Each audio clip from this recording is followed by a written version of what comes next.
Good day to you, one and all. It is I, Justin Hawkins, and this is Justin Hawkins Rides Again. Today I'm recording direct from my Aunt Maud's boudoir. It took me a minute to actually traverse the very narrow pathways in between the accumulated stuff that she has here. She is somewhat of an extreme hoarder, but I've managed to make this part of her boudoir seem minimalist. But what you can't see outside of the frame, it bears not viewing, really. It's quite messy in here, but she's a lovely woman, and I'm really grateful for the opportunity to stay with her here in Europe's Germany. Anyway, today I'm talking about the lead singer from Måneskin, Damiano David, who's released a solo single called Silverlines, which came out a few days ago, so I'm a bit late to the party, but fashionably late in a Givenchy tank top and some new trousers that have already changed my life, just because of the comfort of them. Sometimes people forget that chic doesn't necessarily mean... I don't know what it means, actually. Let's get into that. Justin Hawkins rides again.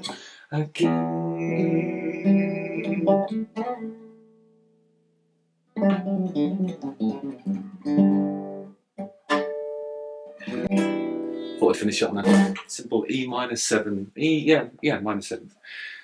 Anyway, if you're familiar with this YouTube channel, and I'm sure many of you are, you'll know that I've been on somewhat of a journey with Måneskin. Måneskin. Or Mainskin. I think it's Måneskin. Måneskin. And one that began with some hesitation. Måneskin, of course, won the Eurovision Song Contest 2021. And when they did that, somebody sent me a photograph that they'd found of them on the internet, and I thought they looked like a Darkness tribute band. But over time, my appreciation evolved, particularly for Damiano's voice. You can develop these kind of husky bits that you can lean on for, you know, emotional impact in certain places. I was celebrating his range on the Tom Morello collaboration. It was called Gossip. The gossip drink. Every time I hear like a new Måneskin thing, I just think there's areas of his range that are so well worn now that it's getting raspy in that lovely way that a more mature singer has, you know. And the classic gothic rock tones of Honey. And this is brilliant. This is like, could be like a goth rock revival. This is almost a cult Billy Idol, mid to late 80s, pumping bass lines and sort of gothy guitar stuff. It's awesome. And in my last review of Travestel, I praised the musical shape-shifting of Måneskin and its singer. I just think Damiano, the singer's too interesting to ignore, really. I actually really love them now, and every time they do anything, it's exciting.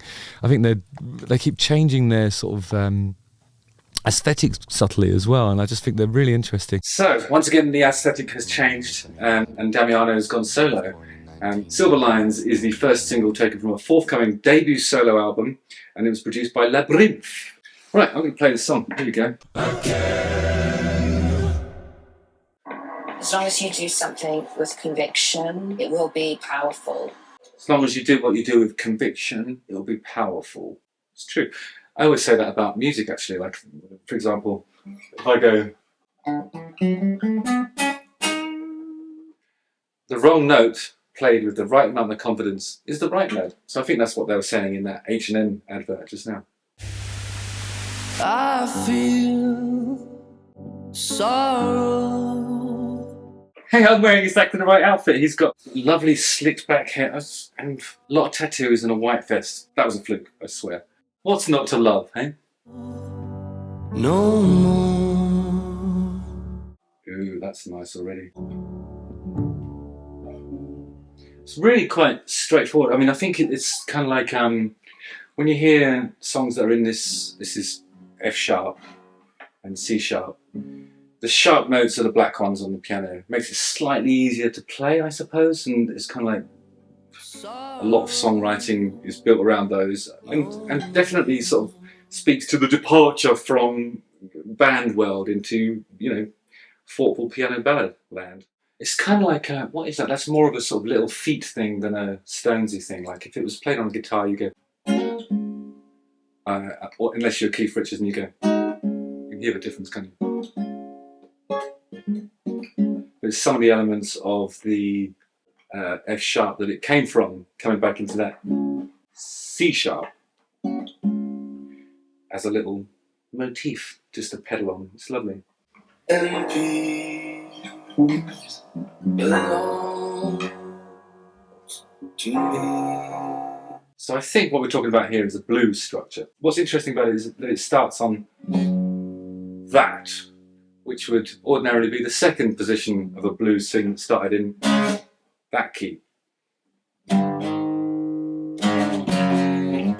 Yeah.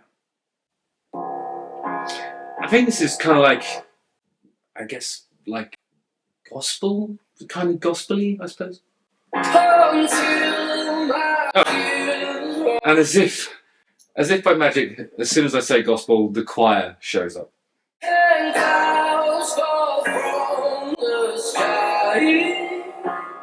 Interesting. So he's doing a little melody there which sort of leaps, not quite an octave, but it goes from the fifth to the major third over it, never hitting the root, just letting the piano do the root.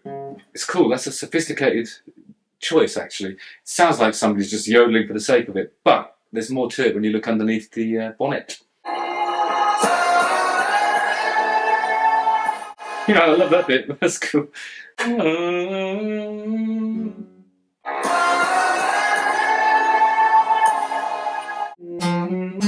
So that's the third, fourth, fifth of the key of that, but then like a little note that doesn't belong in there, but he holds it long enough and confidently enough to make it the right note. Oh my God, I'm good today, aren't I?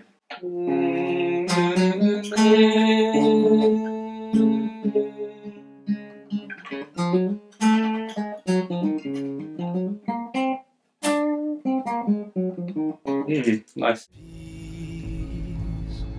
Belongs to me. I always wonder about Damiano, whether part of his kind of journey as an artiste is to sort of get people to take him seriously. I mean, for me, he's done enough already. You know, like he's a force. He's a beautiful individual making important decisions aesthetically, and I think he's writing great songs. I hope he's having fun with the music that he's making. You know what I mean? It'd be a shame if it sort of got swallowed up in seriousness. But that bit that gives me hope is it's really fun. It's almost sort of a flamenco musical choice, really. And all my fears, they disappear. So that he's sort of, he doesn't need to put that distortion on that note, but he's doing it for, I don't know, dramatic effect, I think. And that it lends a fragility to the performance. And I see Silverlines.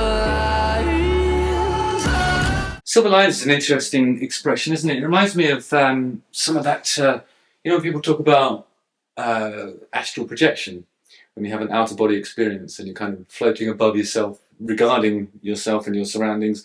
Some people think they can kind of travel in different parts of the world and witness things that are happening in real life, and then they come back. But what tethers them to the mortal coil and enables them to be able to revisit and, repossess your actual cadaver is a silver line that comes out from your middle finger.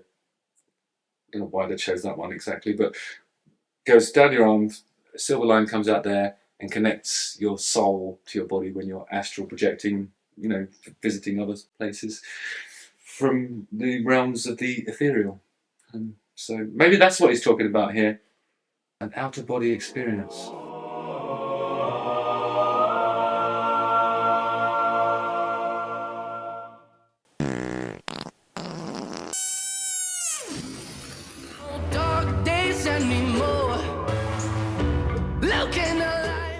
This is what American people call a bridge, and what I refer to as the middle eight section. It could be more than 8 bars, it could be as long as you like, really. It could be half a song.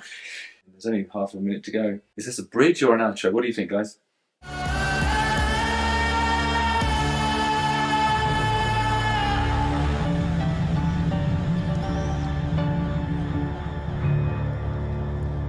I think that's a live piano as well. It's sort of, it's not that well tuned at the bottom. It gives it a sort of honky-tonk ringing thing where the adjacent strings that are being hit by the same hammer are ringing differently. You get that kind of almost hollow, almost chorus thing, but I only noticed it on that last note, so it feels like, I don't know, the soundboard and the bottom end of their piano's kind of warped a little bit, or maybe it's just a brilliant set of samples, you know.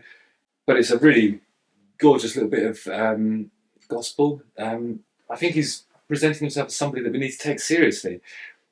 And as I said before, I don't want that to be at the expense of him enjoying himself. I mean, remember when he first broke through and was wearing catsuits and having all the fun?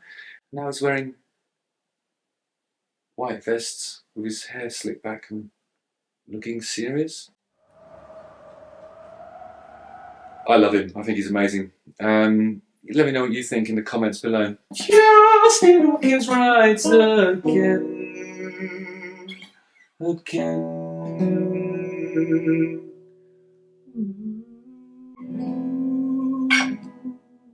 No, but they didn't do that with the chords, they just stayed in there. Yeah, don't forget to like, subscribe, hit the bell for notifications, watch one of these 2 videos, and spare a thought for my dear Aunt Maud. Yeah, pray for the extreme hoarders and the people who are doing astral projection. If you astral projected over this, all you're going to see is just stuff. Alright, lots of love. Nice one, Glenn.